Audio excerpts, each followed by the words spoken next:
spesifiknya adalah terkait dengan masalah penugasan, gitu ya.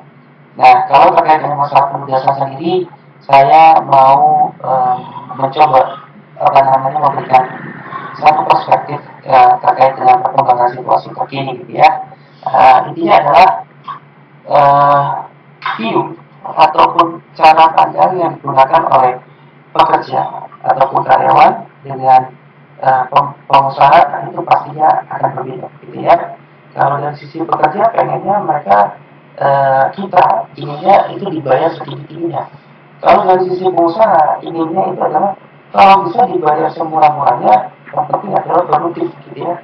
Nah, kita tidak akan pernah bisa bertemu di satu titik ya, dengan kata yang sepakat dengan pengusaha, gitu ya, karena memang orang perusahaan sendiri tentunya asasnya itu adalah memang untuk mencari keuntungan. Bahkan kalau mau dipikir-pikir, gitu ya, yang lembaga sosial juga kadang-kadang juga yang harusnya sifatnya dia tidak mencari keuntungan, tapi ada juga yang mencari keuntungan, gitu ya.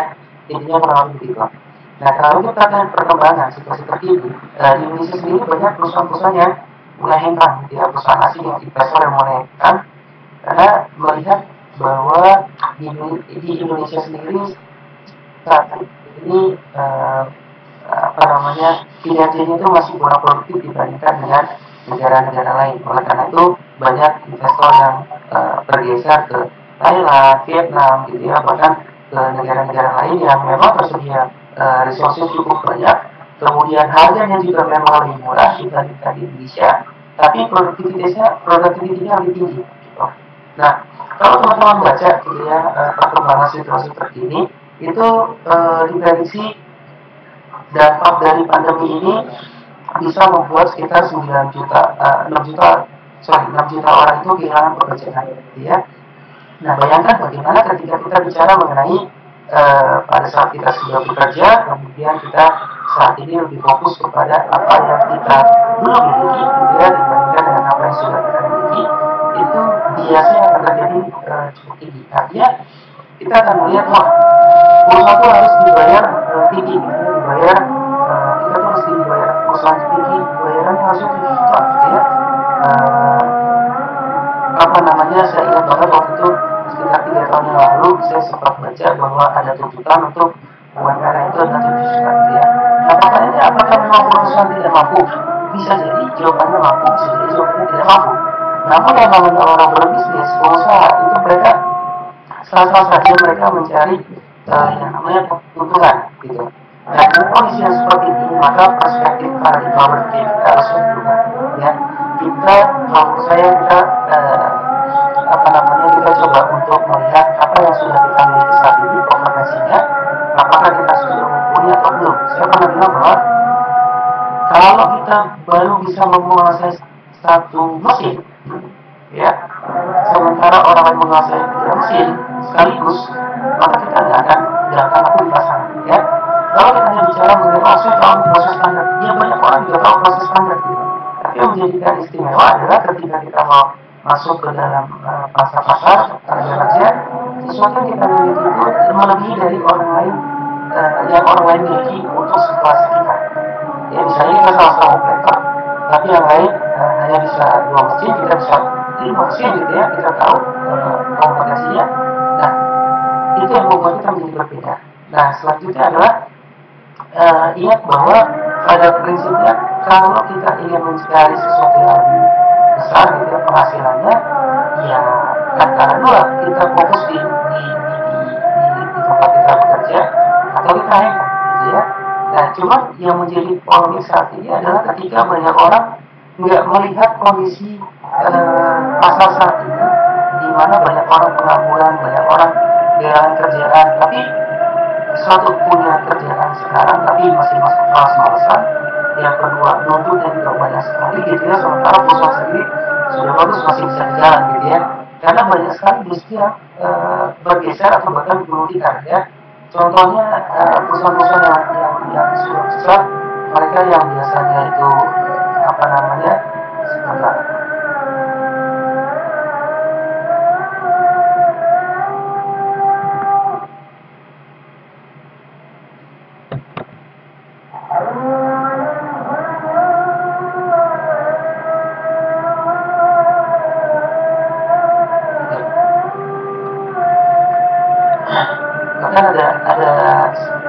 perusahaan-perusahaan besar yang multikaya yang punya nama gitu ya, yang tadinya kita pikir wah ini cukup kuat kok perusahaannya gitu ya, ternyata enggak ya.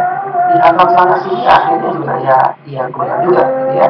Nah oleh karena itu maka perspektif kita diubah menjadi kompetensi based, artinya adalah kita fokuskan terhadap kompetensi diri kita banyak belajar hingga nanti kita mendapatkan kesempatan gitu ya. Nah, kalau misalnya mengenai kesempatan kerja saat ini memang cukup menantang ya, karena memang tadi kalaupun setiap tahun banyak sekali ada puluhan ribu lulusan yang sudah apa namanya puluhan ribu lulusan di Indonesia gitu ya, kemudian bersaing lagi dengan 6 juta orang yang sudah punya pengalaman kerja gitu ya, yang sama-sama pengangguran, yang pengangguran istilahnya pengangguran terbuka ya, jadi mereka masih produktif gitu ya.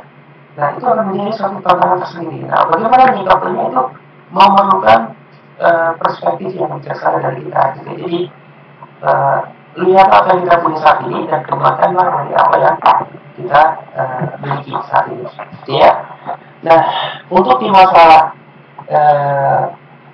apa namanya di metode penugasan sendiri intinya adalah kita akan mengalokasikan antara orang ke jenis pekerjaan tertentu berdasarkan dengan faktor biaya yang terendah gitu ya. Sebagai contoh adalah misalnya kita punya ini ya, ada nama-nama karyawan, kemudian ada jenis pekerjaannya. Kalau kita lihat masing-masing karyawan ini itu punya rate yang berbeda-beda. Misalnya Raihan itu kalau dia ngerjain kerjaan 1 dibayarnya 150, kerjaan 2 200, kerjaan 3 180, kerjaan 4 220. Begitu juga dengan yang lain, ada Raihan, Hamdan, Hasan, dan Safwan. Nah, oleh karena itu kita diminta untuk mengalokasikan Raihan ataupun Hamdan, Hasan, Safwan ini dialokasikan masing-masing ke kerjaan mana, ke jenis pekerjaan mana. Itu ya, sementara di sini ada 4 jenis pekerjaan ya. Nah oleh karena itu bila mempertimbangkan faktor biaya, kita akan melakukan proses simulasinya. Jadi saya hapus dulu ini untuk menjelaskannya. Oke, kita hapus. Nah jadi yang pertama adalah carilah pada masing-masing garis angka yang paling kecil ya, biaya yang paling kecil. Oke, masing-masing sudah saya berikan warna kuning ya. Raihan itu 150, Hamdan itu 140, Hasan itu 200, biaya paling kecil, Safwan itu 160. Nah kemudian yang selanjutnya adalah kita kurangi masing-masing garis itu dengan angka terkecilnya. Raihan yang tadinya 120 dikurangi 120 dari 0, ini dikurangi 150, 50, kemudian 30, kemudian ini dikurangi 150, 70 ya. Begitu juga untuk Hamdan, dia dikurangi dengan angka terkecil pada garisnya, dikurangi 140 tadi ya.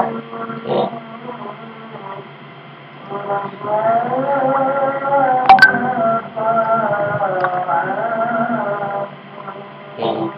Hasan dikurangi 200.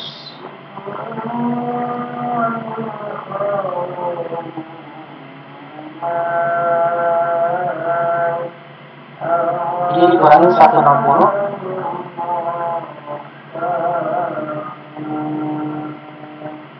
Oke. Jadilah seperti ini.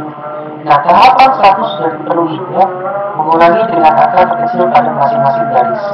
Nah, kemudian yang berikutnya dari kita perlu melakukan pengecekan pada masing-masing kolom itu apakah sudah ada minimum satu angka 0 di situ. Kita lihat kolom 1 itu sudah ada angka 0-nya, jadi tidak ada masalah. Kolom 2 juga sudah ada, kolom 3 belum ada, kolom 4 sudah ada. Nah, terhadap kolom yang belum ada angka 0, pilihlah angka terkecil pada kolom media tersebut gitu ya. Pada kolom media yang paling sedikit itu adalah angkanya 20. Maka satu kolom itu akan dikurangi dengan angka 20 dan apa namanya, ini akan kita membentuk tabel baru. Yang lain angkanya tetap, dia berkurang dengan angka 20 berarti ini akan menjadi 10 ya. 50 kurang 20 30, kemudian 30 Ya, maaf Pak, itu ya Hamdan itu benar 70 Pak. 170 kurang 140. oh Hamdan ya, sorry terima kasih 1 poin. Anjir. Ini 30 ya, terima kasih. Anjir. Iya betul Pak. Kamu kayak gitu, Cuk. 1 poin ya, terima Aku kasih. baru ngeliat. Sahabat ini dikurangi 20 berarti 0 ya. Nah, oleh karena itu setelah kita setiap kolom sudah ada angka 0, selanjutnya adalah kita akan melakukan pencoretan terhadap seluruh angka 0 tersebut. Syaratnya adalah dengan menggunakan garis vertikal atau garis horizontal. Oke. Nah, kalau kita coret ya begini ya, ini kena semua kan? Kena ya. Ini kita udah kena semua. Berapa banyak garis yang kita gunakan? Kalau dengan cara ini berarti 4 garis. Nah, tapi pada metode ini kita diminta mencari garis minimum yang bisa kita gunakan. Intinya. Nah, kalau sudah 4 bisa, kira-kira bisa nggak ya 3 gitu ya? Kita coba dulu. Oke.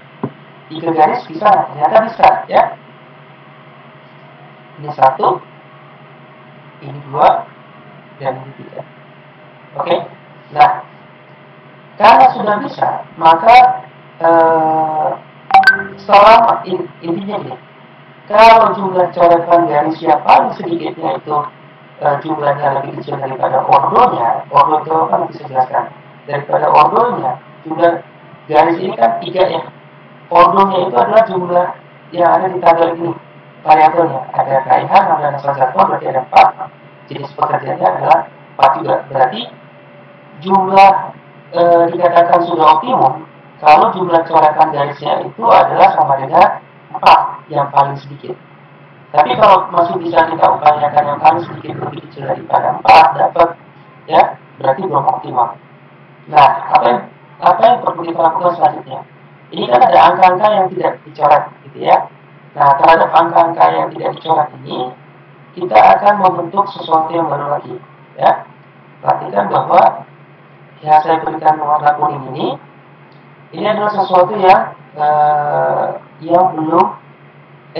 belum pernah coretan ya. Terhadap yang tidak dicoret ya, ini kita ambil angka terkecil yang ada di antara mereka.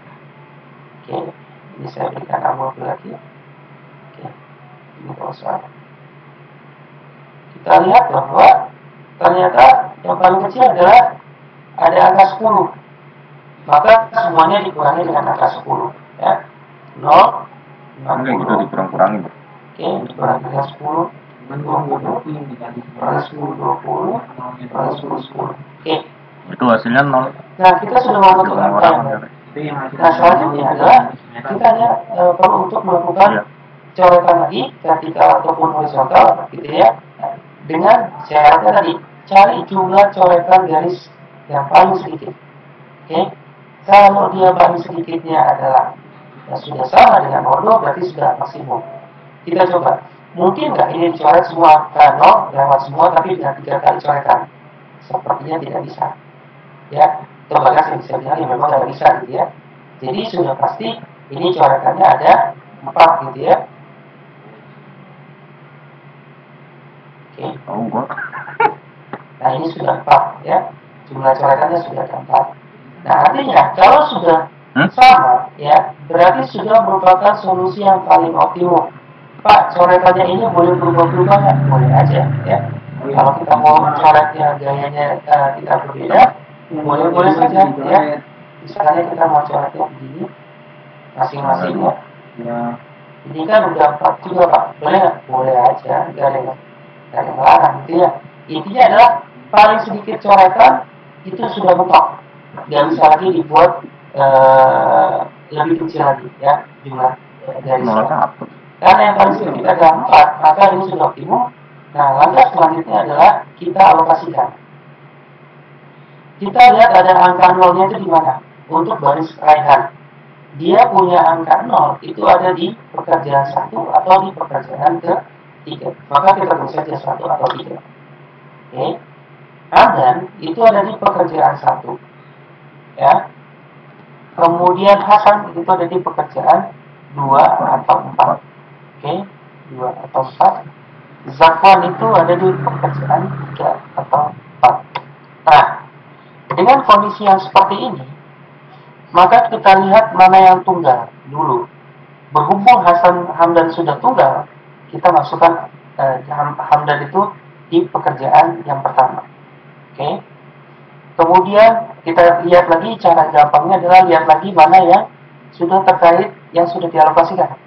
Hamdan di kerjaan 1 nih, berarti Raihan sisanya gitu ya. Berarti Raihan antara 1 ke 3 ya kan. Kita alokasikan ke yang 3. Oke. Kemudian sisa tinggal Hasan sama Zakwan. Hasan atau Zakwan sama-sama ada 2 jenis. Cuman kita lihat mana yang diantara mereka itu pilihannya adalah salah satu dari yang sudah dialokasikan, which is adalah 1 atau 3. Karena Zakwan adalah 3 atau 4, maka karena 3 sudah dipakai Raihan, maka dia kita alokasikan 4 di sini. Ya. Kemudian Hasan karena 4 sudah dipakai Zakwan, maka Hasannya dikasih pekerjaan ke-2. Oke. Nah, kemudian ini baru alokasi kerja. Faktor biaya. Caranya gimana? Kita lihat pada awal. Raihan ditaruh di pekerjaan ketiga. Raihan ditaruh di pekerjaan ketiga. Berapakah biayanya? Yang dicoret itu 40. Ya. Hamdan dikasih pekerjaan 1. gitu, Berarti nilainya adalah 140. Hasan dikasih pekerjaan kedua, yaitu 200. Zakwan itu di pekerjaan ke-4, yaitu 16. Nah, oleh karena itu, maka total biaya yang paling sedikit dengan mempertimbangkan faktor biaya masing-masing karyawan ya, rate-nya terhadap jenis pekerjaan, ada rumusnya. Itu paling sedikit yang bisa komposisi kita lakukan adalah totalnya adalah 680 ya, dengan pengalokasian ya, yang di sini. Yang buat PS ini berarti. Itu yang harusnya Gitu. Ya. Nggak habis kali, nggak ada lagi. Ini sudah optimal. Tidak akan ada lagi yang lain untuk pengalokasian antara komposisi yang satu dengan yang lainnya yang bisa menghasilkan biaya lebih sedikit dari 680 dan ketentuannya 1 orang masuk ke dalam 1 pekerjaan. Pak, bagaimana kalau jumlah pekerja tidak sama dengan jumlah karyawan, Pak? Ya. Nah, itu nanti setelah UTS saja, ya. Setelah UTS nanti kita bahas itu menggunakan pendekatan yang berbeda lagi. Tapi kalau untuk yang kondisi yang seperti ini, di mana jumlahnya itu sama, gitu ya, maka yang kita gunakan adalah metodenya seperti ini. Ini nanti ujian kita akan apa namanya? Saya akan berikan ada case, gitu ya. Nanti juga ada beberapa yang kalian kerjakan sendiri, kemudian dijawab sendiri, dan nanti pengumpulannya 1 hari setelah soal diberikan. Gitu. Oke. Ada pertanyaan dulu sampai sini, teman-teman? Apa? Mama, mau tanya yang tahap 2. Kan itu udah cek apa semua kolom sudah ada angka 0 ya? Berarti itu syarat ngereknya itu harus ada angka 0 di setiap kolomnya itu, Pak? Iya, betul. Jadi kalau masih ada yang belum ada angka 0-nya, cari angka terkecil, kemudian khusus untuk kolom itu dikurangi dengan angka terkecilnya. Oh iya, coba. Oke. Yang lain mungkin?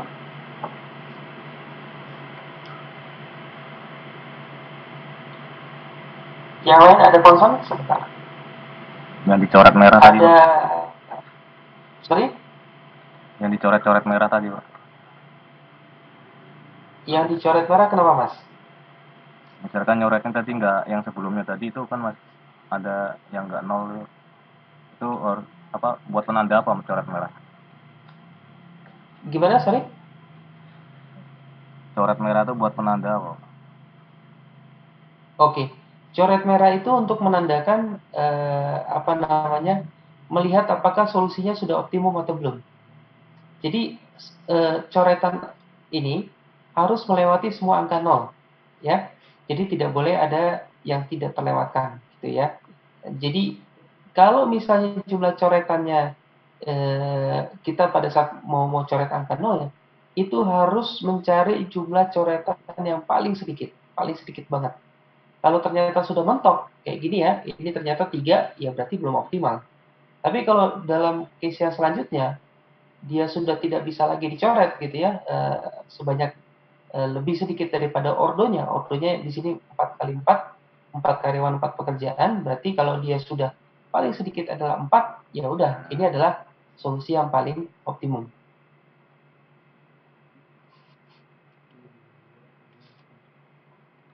Jadi jumlah coretannya kalau itu tergantung dari ordonya tuh. Iya, betul.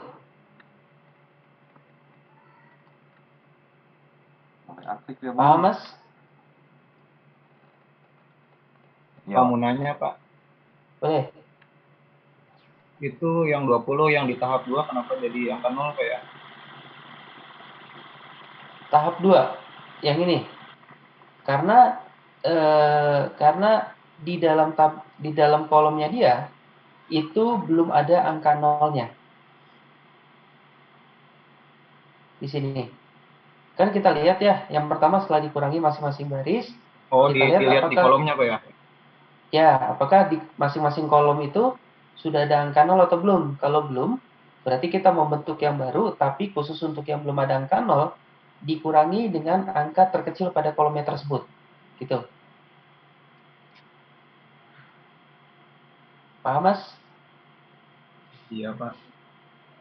Oke, iyanya ragu gitu. Iya, Pak. Oke, paham, Mas? Paham Pak, cuman Oke. yang garis-garis itu tuh yang belum ngerti. Nah, garis-garis ini seni ya. Jadi upayakan, kuncinya adalah gini.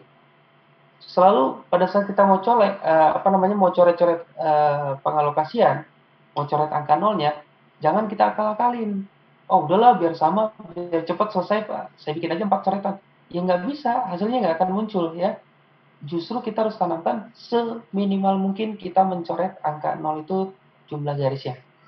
Nanti dari situ kalau ternyata jumlah coretan paling sedikit ya itu sudah sama dengan ordo, berarti sudah optimum. Gitu.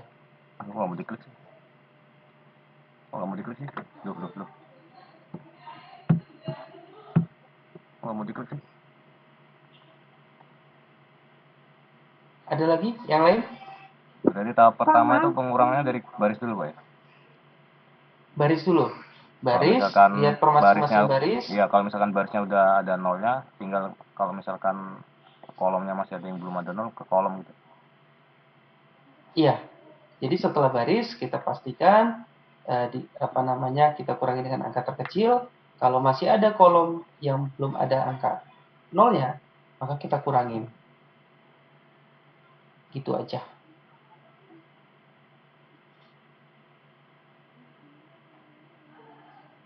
Oke? Ada lagi pertanyaan? Apa? Oke, mantap. Ya. Yuk. Berarti setiap kolom yang ada angka 0-nya dicoret gitu Pak ya? Enggak cuma pokoknya ketika sudah ada semuanya, setiap kolom itu ada angka 0, maka kita coret-coret ya angka 0-nya. Coret semua. Intinya hanya menggunakan garis vertikal atau horizontal. Nggak boleh pakai diagonal. Pak, Yuk. Pak, itu yang raihan yang vertikal kenapa nggak dicoret Pak? Kan nolnya ada 2 itu. Yang atas. Ini? Yang ini Pak. Yang ini. Ini nih Pak. Yang mana? Yang bukan yang 040, 060. Mana lu ini? Habis tahap 2 itu Pak. Habis tahap 2. Yang ini yang kanan. Ini. Yang nolnya vertikal mana? kenapa nggak dicoret Pak? Hah? Nolnya yang raihan ini. Yang ini udah dicoret, Bro. Yang ke kiri nggak dicoret Pak. Gimana? Sorry. Yang ke kanan itu nggak dicoret. Kolom Yang mana yuk, vertikal. kolom mana yuk. Enggak, Yang satu. kalau dia sudah kena sekali, nggak usah lagi dicoret lagi. Ini kan udah kena nih. Berapa? Yang I. Kolom I bukan, Mas? Oh iya. Oh iya. Dia udah kena kan di sini. Pokoknya dia kalau sudah kena sekali, baik itu vertikal ataupun horizontal, nggak usah lagi didobelin ya. Jadi kayak ini juga harus dicoret lagi kayak gini ya. Maksudnya gini, Kenapa nggak gitu gitu, Pak? nggak usah ya, nggak usah karena sudah dicoret duluan di situ. Iya, Pak. Oke, clear sampai sini? Iya, tapi kan masih kurang. Masih ada yang kosong lagi. Oke, cakep.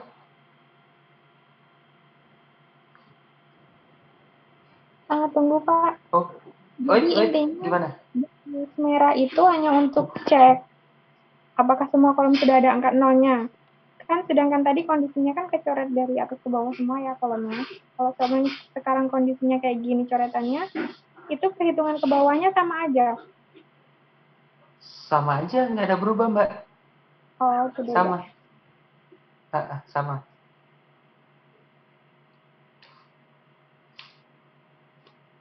Yang lain ada lagi?